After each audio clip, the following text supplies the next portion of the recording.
Hello and welcome back to the podcast.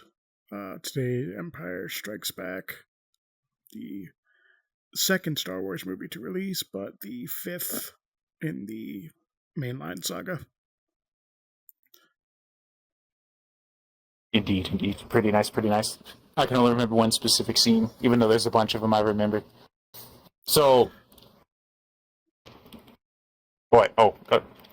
every time I think of this movie, I just think of that dude from Lost as he's trying to rewrite Episode 5 because he goes back in time and he just wants to get the sequel to George Lucas. And all I can think of is Chewbacca takes his furry fists in triumph into the air. But this ain't about Lost. Wonderful, shut up. But, I've already derailed it. Let's go. I mean, that is something I wish we could talk about on the show, but the problem is there's so many episodes to watch, and you couldn't really talk about every single episode for like. Don't worry. I've watched the series twice, so I'm in business. My dad used to watch it all the time on Sundays, so I'll be like, oh, cool, a show that's actually good. And how in the world does this go from Star Wars? All right, let's get back to Star Wars. Episode 5, you're on Hoth. Horrible place. It's icy everywhere. And the dude is like, let's get it. This is just New England, the planet. New England, the planet. Anyways, the first 30 minutes of the movie packs quite a lot. Luke's attacked by a Wampa. Han embarks on a rescue mission. Luke, manages to tap into the Force and use telekinesis. The Empire strikes back. He said the thing. Something I really love. This was not like explicitly explained in the movie, but there's a clip of Sam Witwer who, if you don't recognize the name off the top of your head, he is the likeness and voice of Starkiller from the Force Unleashed games, and he also provided the voice of Darth Maul in the Clone Wars and a whole bunch of other ones as well. He did Palpatine here and there as well.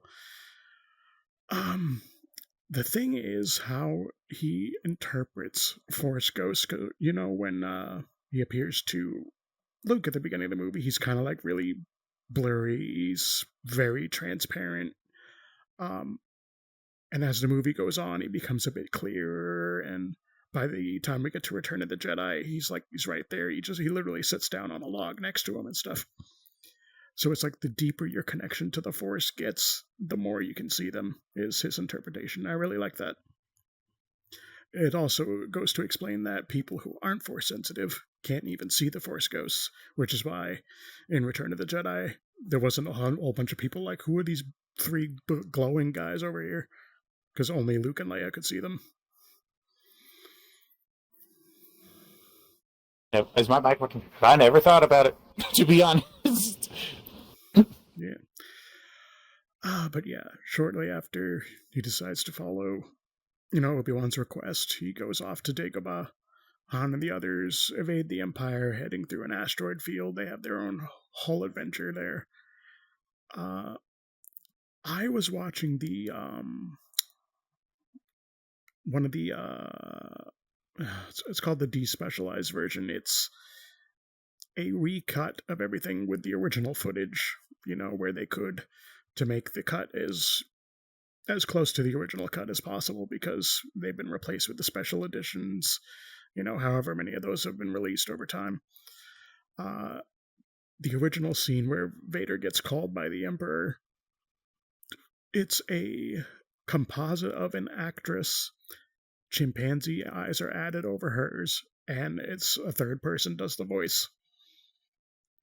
By the time we got to I think 2004 or whatever, and they released the second edition of the special edition or whatever, they got Ian McDiarmid to just do a scene, and they just put him in the movie because he hadn't even been cast yet as the Emperor at that point in time. It does look kind of weird. If you've go see the OG, I've only ever seen the new one. It does until I looked it up on YouTube. It I don't know. It kind of works, and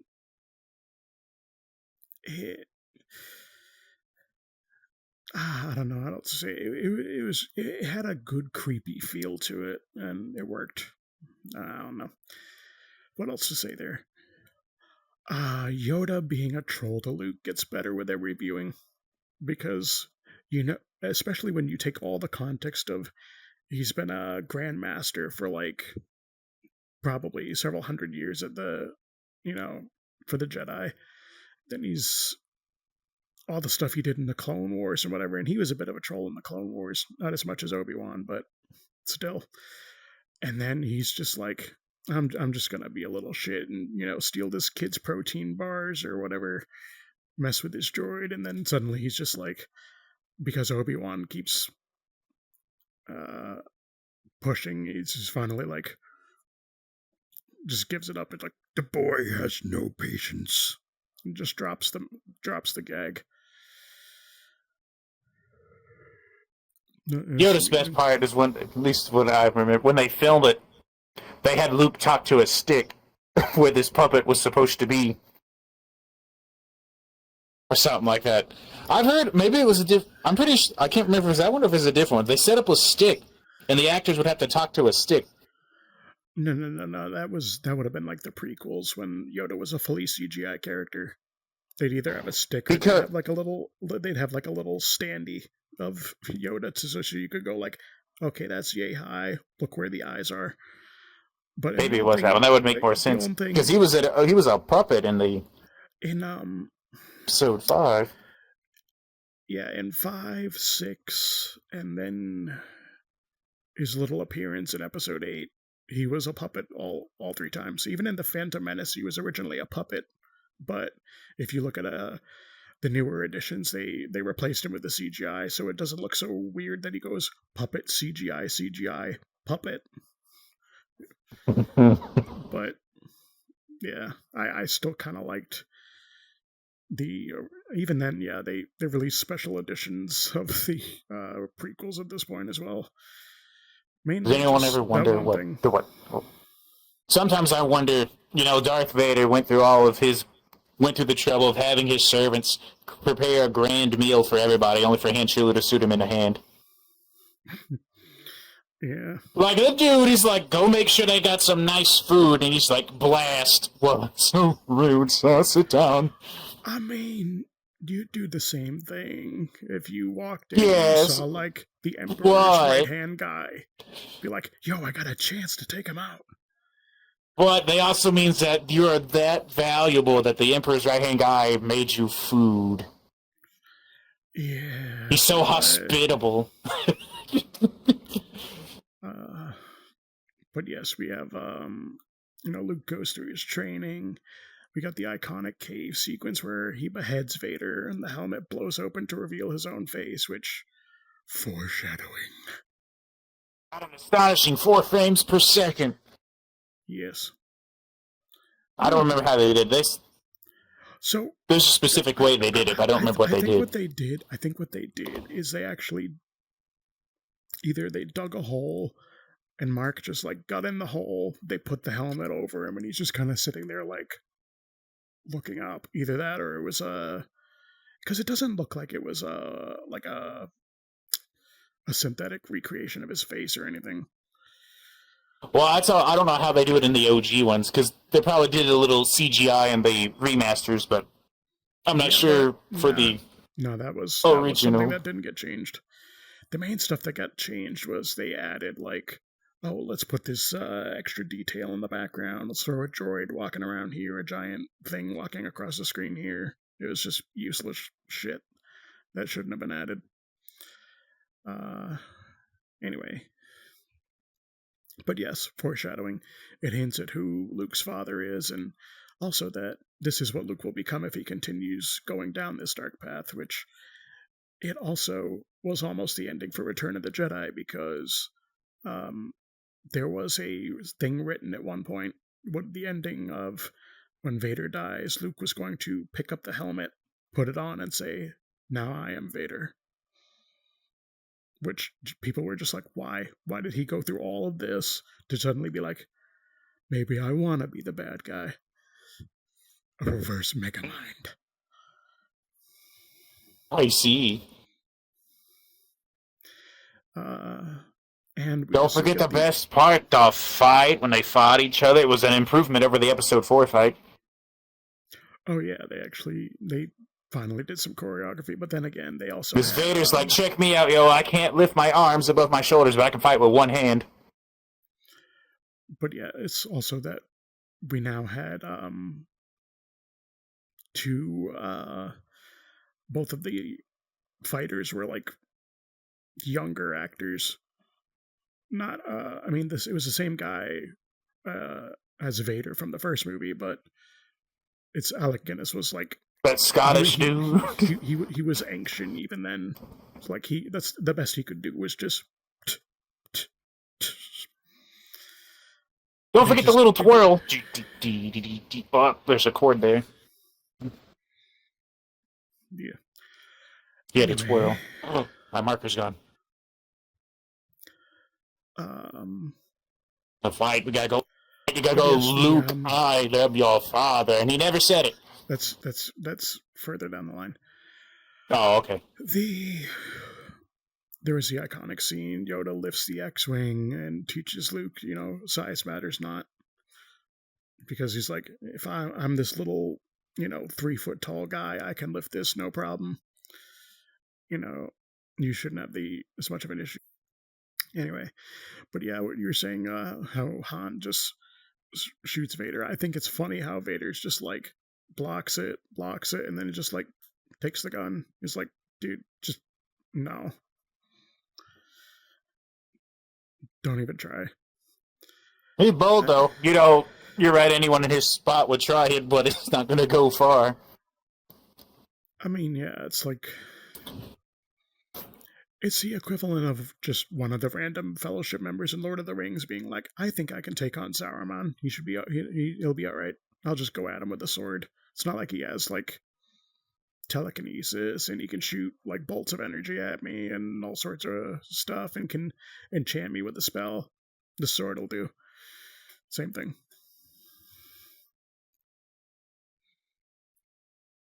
All right. Now back to the fun part, the fight. The fight. Luke, I am not your father, because he never said it. Yeah, because he only said, wait. It always messes me up. I'll tell you. They're fighting. He's going, because I didn't upload that avatar yet with the avatar lightsaber. She just have to trust me. Then he cuts his arm off. He's like, oh, no. And he's like, oh, could you? And they're like, no, I am your father. No. That's the abridged version. And then he killed himself. He jumped off. He's like, nope, I'd rather die. And then he's okay. His hand is still holding on to a lightsaber. And someday this orange woman's going to find it. We don't talk about that, though. No, I don't think they even explained that just yet. But like someone else found it. They did. Like got it off of them. She got it off of them. He's just like, whoa, a hand. Whoa, a lightsaber. They did explain what happened to the hand, though. I don't remember what happened to the hand. It was shown in a comic. There's a bit. I think it's after Empire. Maybe I could be wrong, but Vader did go to Exegol, which was that Sith planet from Episode 9. Palpatine shows him like all the stuff he's got going on, and you just see this one hand that's been severed at the exact same point, just floating in a thing. So it was, people guessed that like he tapped into, like, dare I say, the midichlorians and Luke, what remained of his hand, and used that as part of the project to create Snoke, which is like, I mean, I guess. Derailing into poo-poo Star Wars. Let's stick back to good Star Wars. Alright, so he's already got he found out Darth Vader's he's dead. He's very upset. And he kills himself. But he doesn't, because he fell through a tube and someone's just sitting down there just waiting on him. What's his name? Lando. And then they drive off. He, of course, is not bleeding to death because it probably would seal it off, I guess. I do find it amusing to think, though, the whole time, the whole entire fight, Vader's just screwing with them. Because, like, Luke's been training for like a few weeks. And, it's also the fact he doesn't want to kill him because he knows he's his kid. But he's just sitting there yeah. Well, it might be the idea, because he's like, check out all this stuff you could do if you let me teach you. I mean, yeah. But seriously, if if Vader legit went to just kill Luke right there, that fight would have lasted seconds. He would have had no chance. He's I got don't that care. emotional baggage. I don't care that he's like literally the son of the chosen one. It's just no, that's not happening. Then No, again, they when didn't the have movie plot was armor made, that great in the 80s. Was it the 80s or was it still the 70s?